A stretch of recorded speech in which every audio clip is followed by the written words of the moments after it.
Hello viewers, I'm your host Shivangi Mishra with another episode of South Asia Focus. Let's begin the show. Canadian Prime Minister Justin Trudeau's recent actions, driven by political motivations, have sent shockwaves through diplomatic circles. His unsubstantiated accusations against the Indian government, made in pursuit of votes, challenge traditional diplomatic norms and sovereignty principles. South Asia Focus does an analysis where we delve into the fallout of Trudeau's actions and their potential consequences on international relations. Over the past number of weeks, Canadian security agencies have been actively pursuing credible allegations of a potential link between agents of the government of India and the killing of a Canadian citizen, Hardeep Singh Nijjar. In a startling development, the usually calm and measured world of international diplomacy found itself rocked by political ambitions of Canadian Prime Minister Justin Trudeau. Trudeau's aspirations for political gain on the home front appear to have clouded his judgment on the global stage. His unsubstantiated accusations against the Indian government, delivered with fervour within the confines of the Canadian Parliament, have left diplomatic relations between Canada and India hanging by a thread.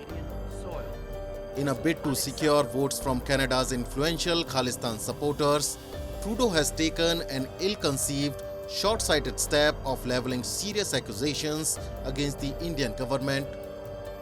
He alleges Indian agents' involvement in the murder of Hardeep Singh Nijjar, a Sikh separatist leader residing in Canada, who had been designated a terrorist by India.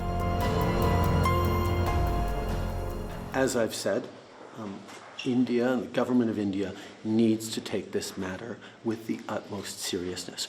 We are doing that. We are not looking to provoke or escalate.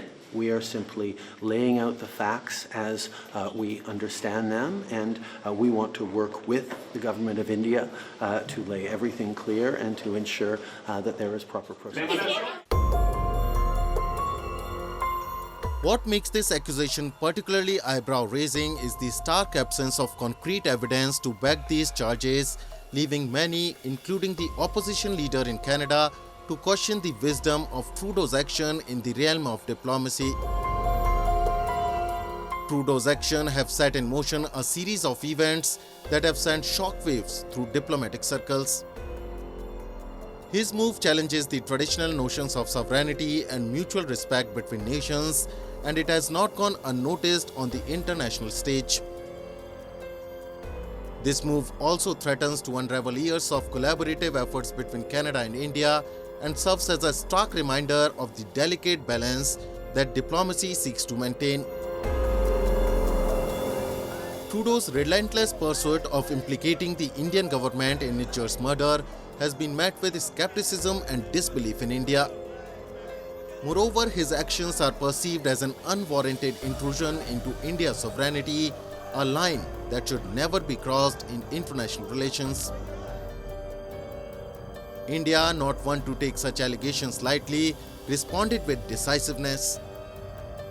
It expelled a Canadian diplomat with a swift hand, leaving no room for ambiguity about its displeasure with Canada's groundless allegations. India also suspended the visa application review process at its High Commission and consulates in Canada, citing security concerns as the driving force behind this decision. You are aware of the security threats being faced by our High Commission and consulates in Canada. This has disrupted their normal functioning. Accordingly, our High Commission and consulates are temporarily unable to process visa applications. We will be reviewing the situation on a regular basis. This stern response underscores India's unwavering commitment to safeguarding its global image and its desire to maintain diplomacy rooted in mutual respect and evidence-based discourse. Trudeau's unsupported accusations have not only exposed a glaring lack of diplomatic finesse, but have also disputed the delicate balance of international relations. Maybe Trudeau and his team are not aware, it is imperative to adhere to principles of truth, honor and sovereignty in international diplomacy, the bedrock upon which diplomatic relations are built. Canada has already been seen as a safe haven for extremists and those who seek to disrupt global peace. And as it grapples with the fallout from these allegations, it must also be content with the broader implications for its diplomatic standing. If there is any country, if you're talking about reputational issues and reputational damage, if there's any country that needs to look at this, I think it is Canada and its growing reputation as a place, as a safe haven for terrorists, for extremists, and for organized crime. And I think that's a country that needs to worry about its international reputation. In a landscape where the diplomacy is an art form, Trudeau's accusations serve as a stark reminder that political expediency should never overshadow the principles of responsible diplomacy. Canada now finds itself facing an uphill diplomatic challenge. Trudeau's accusations have not only strained relations with India but have also raised concerns about Canada's reputation on the international stage. The world watches closely as these events unfold, with many nations hoping for a swift and amicable resolution. Diplomacy demands finesse, integrity, and an unwavering commitment to truth and justice. Unfortunately, Trudeau and his team appear to be missing the boat in this delicate balancing act. World leaders convened at the United Nations this week to address the pressing issue of climate change and the urgent need to fulfill the Sustainable Development Goals. In a joint effort to combat climate change, Pakistan's Interim Prime Minister Anwaar-ul-Haq Kakar and Sri Lanka's President Ranil Wickremesinghe delivered powerful speeches, emphasizing the critical role of global cooperation in tackling this crisis. Anwaar-ul-Haq Kakar, Pakistan's interim Prime Minister, urged developed nations to honor their financial commitments to combat climate change. Addressing the United Nations Summit on Sustainable Development Goals, Kakar emphasized the importance of fulfilling the promise of $100 billion annually in climate finance. This financial support is vital for developing nations struggling with the impact of climate change. Excellencies, at the forthcoming COP28, Pakistan will seek climate justice. Our developed country partners must fulfill their pledge to provide $100 billion annually in climate finance. Ladies and gentlemen, in the preparation for this SDG summit, Pakistan has consistently urged for a significant surge in SDG financing. We are glad that the political declaration has endorsed several proposals advanced by Pakistan and other developing countries. President Ranil Wickremesinghe of Sri Lanka used his address to the United Nations General Assembly to call for global unity in addressing climate change. Sri Lanka has been grappling with a devastating drought that has severely affected its agricultural sector, threatening its development goals. Wickremesinghe emphasized the need for countries to put aside their differences and collaborate on climate change. These calls for action by Pakistan and Sri Lanka come amidst growing concern over the slow progress in achieving the UN's 17 Sustainable Development Goals by 2030. We see the fragmented geopolitical landscape of a multipolar world where new centers of global power have emerged. Accompanying this systemic change are, on one hand, great expectations of development and human progress, with millions of people rising out of poverty to prosperity. On the other hand, we see a world where former big power rivalries and geopolitical tensions have reignited in open war, overlapping with new theaters of conflict and tension. While the goals remain a global priority, many targets are falling behind schedule, prompting a call for global rescue plan by UN Secretary General Antonio Guterres. Despite the challenges and setbacks, leaders at the UN SDG summit emphasized their commitment to the SDGs and their dedication to finding solutions. The global community recognizes the need for transformative and accelerated action to meet these ambitious goals, with climate change at the forefront of these efforts. As the world grapples with the consequences of climate change, developing countries have demonstrated their unwavering commitment to addressing this global crisis and have urged the international community to stand together in the face of this shared challenge.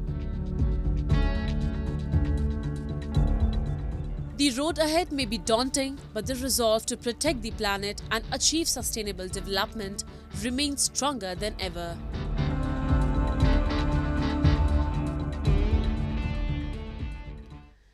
The mainland crossing between Afghanistan and Pakistan reopened its gate after a 9-day closure prompted by a border skirmish that left tensions simmering.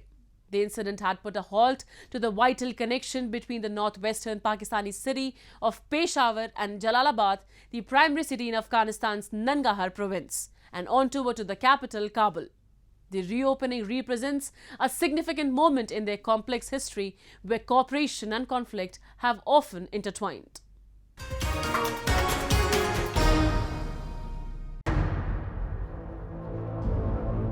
The mainland crossing between Afghanistan and Pakistan reopened its gates after a 9-day closure prompted by a border skirmish that left tensions simmering.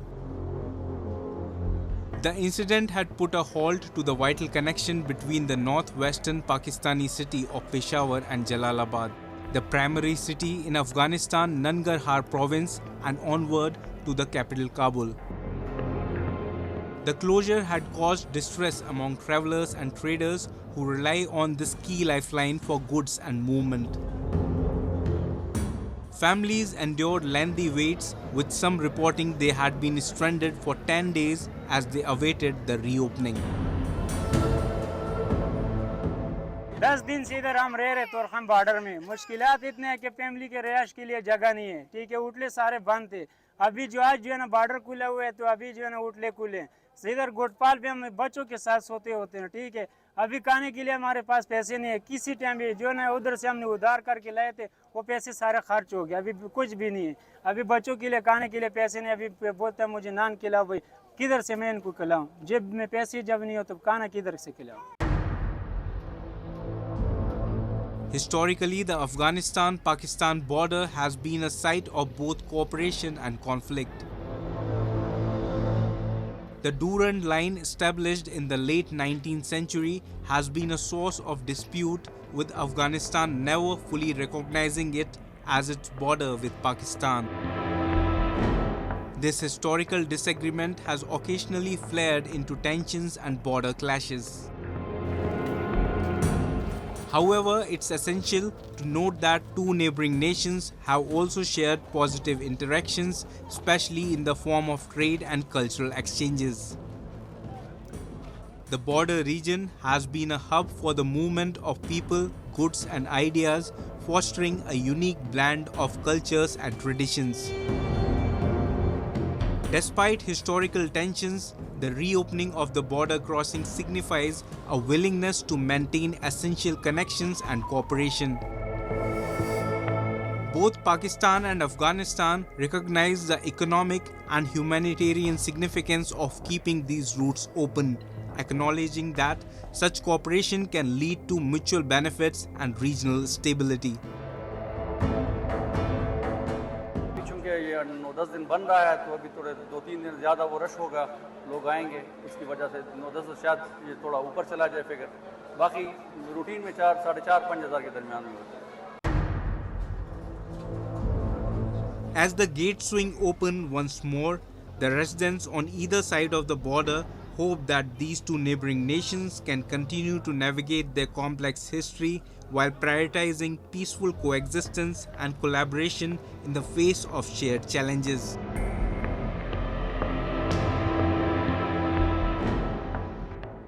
Time now for Asia This Week, the stories from across the continent.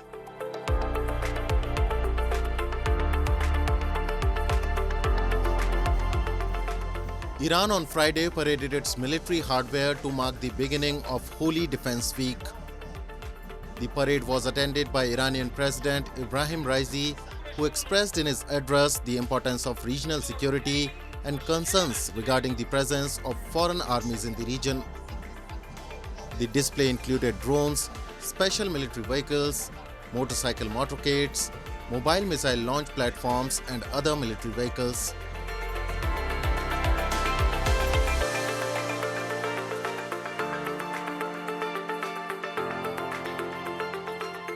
China's Hong Kong completed construction of its first high-resolution remote sensing AI satellite on Wednesday and is set for a launch in late November this year. The satellite Hong Kong Star was successfully manufactured at the Hong Kong Satellite Manufacturing Center. It is scheduled to be sent into orbit from an offshore launch pad in neighboring Guangdong province on the mainland in late November. Equipped with a high-resolution optical camera, the satellite can provide global-scale high-resolution optical remote sensing images at the sub-meter level. Scientists say it can provide high-precision big data for global logistics, disaster prevention and relief, emergency response and safety, remote sensing and smart city building. The achievement marks a major step in the Special Administrative Region's plan to build the Hong Kong Space Starlink between 2024 and 2029, which will consist of 720 satellites.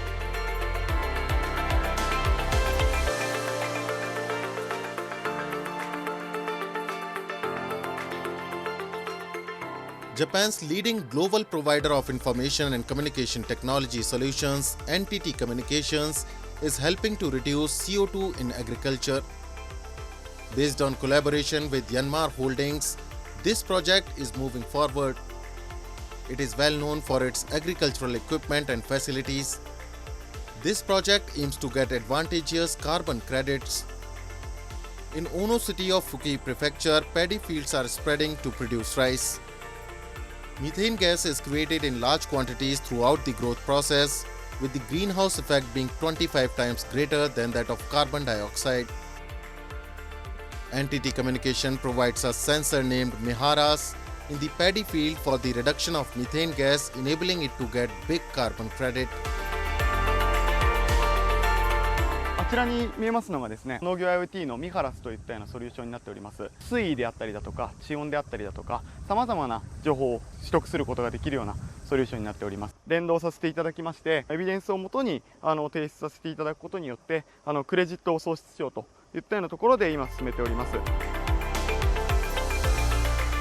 The extension of midterm paddy field drying up is being done in Ono City paddy field. Methane gas is produced during the cultivation of rice crops. NTT Communications and Myanmar prolonged the midterm paddy field drying period by 7 days. It reduces 30% of methane gas. これからはやっぱり見える化ということでパソコンで管理して例えば中干ししましたか終わりましたかっていう時にパパッと叩けばいついつですよ次年度その次っていうのに対してすごく多分参考になると思うのでこれからはそうやっていくべきじゃないかなって思います。NTT Communications and Myanmar promote steady rice crop production and brand it as Keep Environment Rice.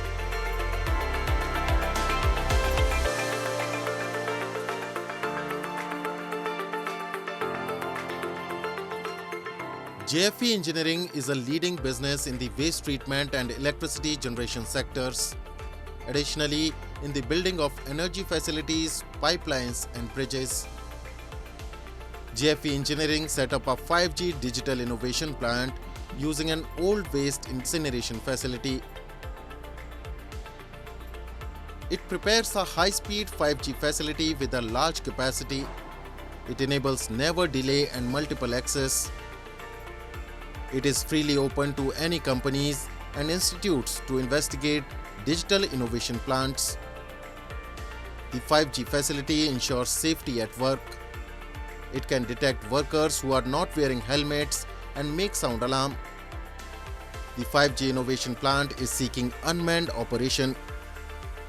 It is available to investigate the autonomous operation of plant with AI analysis. Also available distant driving or unmanned operation of big machine tools. JFE Engineering's 5G innovation plant is developing towards unmanned plant operation and large cooperation with business partners.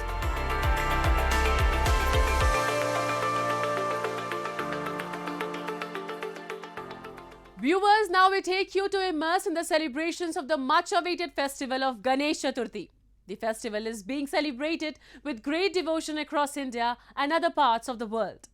Ganesh Chaturthi commemorates the birth anniversary of the Hindu god Ganesha and is marked with the installation of the Ganesha's clay idols privately in homes and publicly on elaborate pandals. As the nation comes alive with devotion, music and festivities, we bring you a glimpse of the fervour and faith that define this remarkable celebration.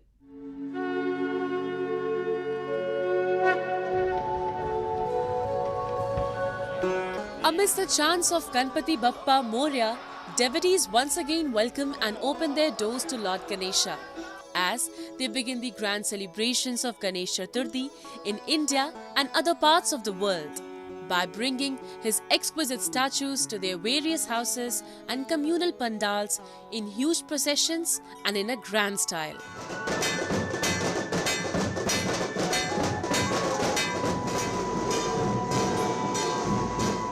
As the auspicious day of Ganesh Chaturthi approaches, families and communities come together with enthusiasm and devotion. As per the Hindu mythology, Lord Ganesha is revered by several other names including Ekdant, Kapila, Gajakarna, Lambodara, Vinayaka, Balchandra and Gajanan.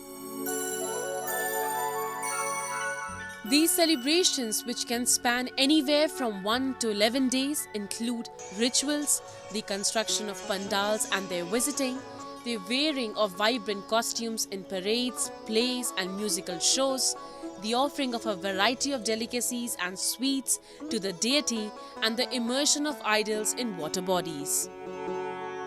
In many parts of India, including western Maharashtra state, the festival is marked in an extravagant manner. आज लाखों लोगों में उत्साह है। गणेश जी की तैयारी जोर से चालू है। आज आप देख रहे हैं बड़ा बहुत माहौल है। 4 दिनों से हम देख रहे हैं हर साल के ज़्यादा दुगनी चौगनी गर्दी अभी रास्ते पे है। During the festivities, devotees welcome beautifully decorated Ganesha idols to their homes, offer special prayers and perform various rituals seeking Lord Ganesha's blessings for a prosperous and harmonious life. To please Lord Ganesha, devotees also prepared various delicacies including Puran Poli, Banana Shira and Shrikhand. They visit different marquees while praying and eating modaks, a traditional sweet dumpling made with flours of wheat and rice combined with coconut and jaggery and thought to be a favourite of Lord Ganesha. People perform religious hymns, dance to drum beats and let off fireworks through the 10-day celebration, all of which contribute a unique flavour to the joyous atmosphere. बहुत अच्छा लग रहा है। गणेश चतुर्थी में हमारा मनोकामना ये है कि विश्व शांति रहे, सब कुछ ठीक ठाक रहे, कोई झगड़ा विवाद नहीं होना चाहिए। Bollywood actors and actresses too joined the celebrations and they called for an eco-friendly celebration of the festival. Bollywood actress Daisy Shah performed Ganesh Aarti at her residence. She shared her happiness in bringing the idol of Lord Ganesha. बहुत अच्छा लगता है जब बापा घर आते हैं, खुशियाँ लेकर आते हैं, बहुत सारे लोगों को मिलने मिलता है जिनको आप साल में शायद 1-2 बार मिलते रहेंगे। 2 विशेस जो है वो हमेशा से कांस्टेंट रही है और आई डोंट थिंक कि ये 2 wishes I would want to trade it for anything else.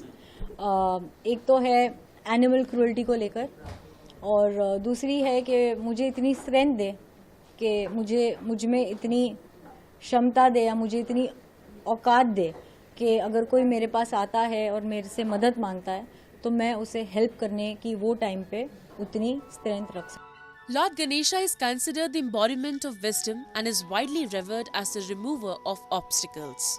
As the festivities reach their peak, a bittersweet moment arrives when it's time for the elaborately painted and decorated idols to be immersed in water bodies, symbolizing Lord Ganesha's journey back to his abode. And as the echoes of Ganpati chants fill the air, India rejoices in the spirit of Ganesh Chaturthi, a festival that kindles the nation's traditions and unwavering devotion.